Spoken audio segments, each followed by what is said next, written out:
नमस्कार, मैं GRS news के लिए गिरीश चक्रवार। अभी सकुशल रूप से मोदी सरकार का राष्ट्रपति के अभिभाषण पर धन्यवाद प्रस्ताव पारित हो गया। विपक्ष की अनुपस्थिति में भले ही सरकार ने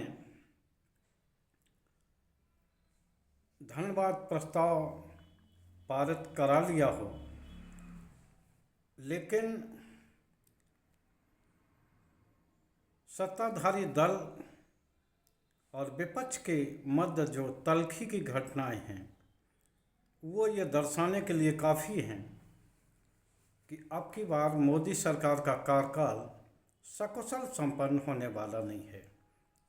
ये स्थिति न सिर्फ विपक्ष के ताकतवर होने का प्रमाण है, बल्कि अंदर से भी जो उनको समर्थन दे रहे हैं एनडीए के घटक दल, उनका भी दबाव इस समय पड़ रहा। क्योंकि चंद्रबाबू नायडू ने भी जिस तरह से हजारों करोड़ रुपया मोदी सरकार से वहाँ की राजधानी अमरावती के लिए मांगा है और विभिन्न परियोजनाओं के लिए जो कि अधूरी पड़ी हुई हैं उनको पूरा कराने के लिए जो इस तरह का फंड मांगा है, और सरकार उसे फंड देने में अभी ना नुकुर कर रही है। दूसरी ओर नीतीश कुमार जो एक दूसरे बड़े घटक दल हैं एनडीए के, उन्होंने भी आरक्षण को लेकर एक तरह से केंद्र सरकार को अल्टीमेटम दे दिया है। आप सभी लोग जानते हैं कि किस प्रकार से बिहार सरकार की एक बढ़ाए गए आरक्षण को लेकर माननीय न्यायालय ने उस पर रोक लगा दी थी।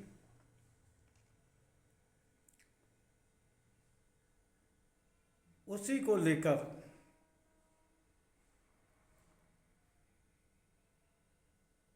नीतीश कुमार ने ये मांग की है कि बढ़े हुए आरक्षण को,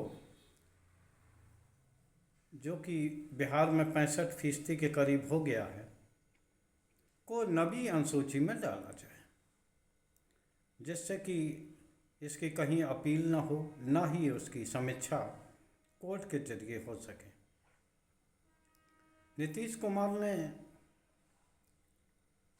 एक तरह से ये दबाव की राजनीति करने की कोशिश की है कि अगर वो उनका समर्थन चाहते हैं तो उन्होंने एक ऐसे ही मुद्दे पर घेरा है जिससे कि चाह कर भी केंद्र सरकार मना नहीं कर पाएगी। क्योंकि आरक्षण एक ऐसा दांव है कि अगर उसे जो भी मना करेगा, चाहे वो कोई भी राजनेता हो या राजनीतिक दल हो, निश्चित तौर पर उसे राजनीतिक रूप से नुकसान तो होगा ही।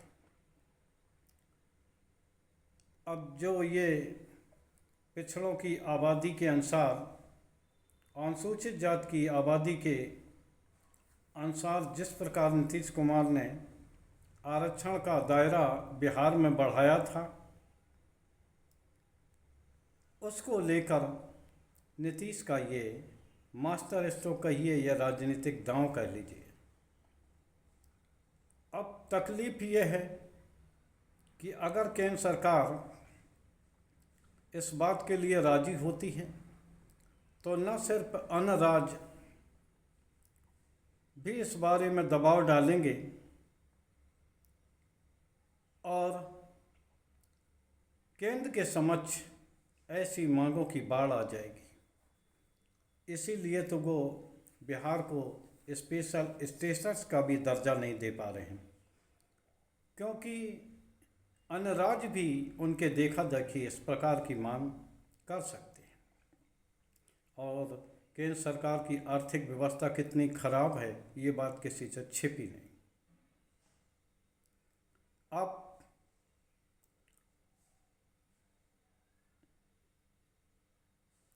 आखिर इस ऊहापोह में केंद्र सरकार फंसी है और इसके लिए नीतीश ने 31 जुलाई तक का समय भी दे दिया, यानी कि एक तरह से डेडलाइन उन्होंने निर्धारित कर दी है कि अगर 31 जुलाई तक आरक्षण को नवी अनुसूची में नहीं डाला गया तो वो और कोई कदम उठा लेंगे। निश्चित तौर पर ये एक दबाव की राजनीति है और उन्होंने बिहार में जो शामिल सरकार चल रही है, भारतीय जनता पार्टी के कोटे में आए मंत्रियों के ट्रांसफ़र, विभागों की ट्रांसफ़र पोस्टिंग पर भी रोक लगा दी है।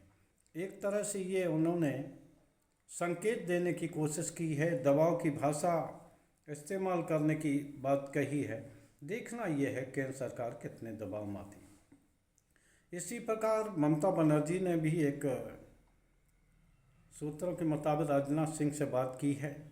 उन्होंने सपा के अयोध्या सांसद अवधेश प्रसाद को उपसभापति लोकसभा में बनाने के लिए मांग की है। अब मुश्किल ये है कि अवधेश प्रसाद जिस बिरादरी से आते हैं वो बिरादरी का एक मुश्त वोट भारतीय जनता पार्टी को मिलता रहा है। अगर वो अभी इनकार करते हैं तो निश्चित तौर पर इसका असर न सिर्फ अभी हाल में होने वाले 10 सीटों के उपचुनाव बल्कि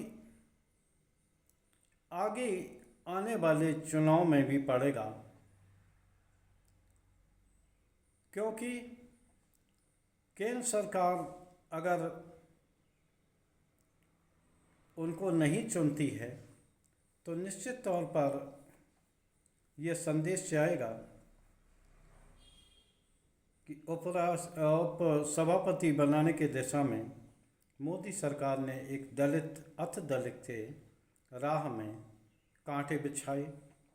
निश्चित तौर पर कम से कम उत्तर प्रदेश में तो राजनीतिक नुकसान होता ही दिखाई देगा, लेकिन अगर महाराष्ट्र और हरियाणा, झारखंड जैसे राज्यों में भी अगर ये मुद्दा बना तो निश्चित तौर पर केंद्र सरकार को नुकसान होना तय है।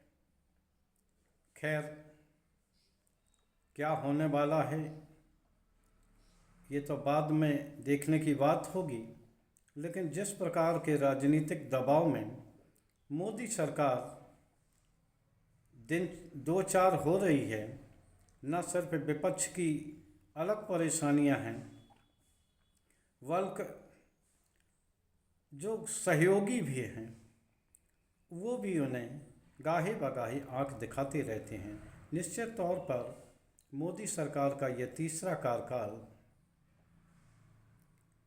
दबाव की राजनीति में ही पार होगा या केंद्र सरकार इसके लिए कोई नए तरीका निकालेगी। आज के ब्लॉग में बस इतना ही। जय हिंद, जय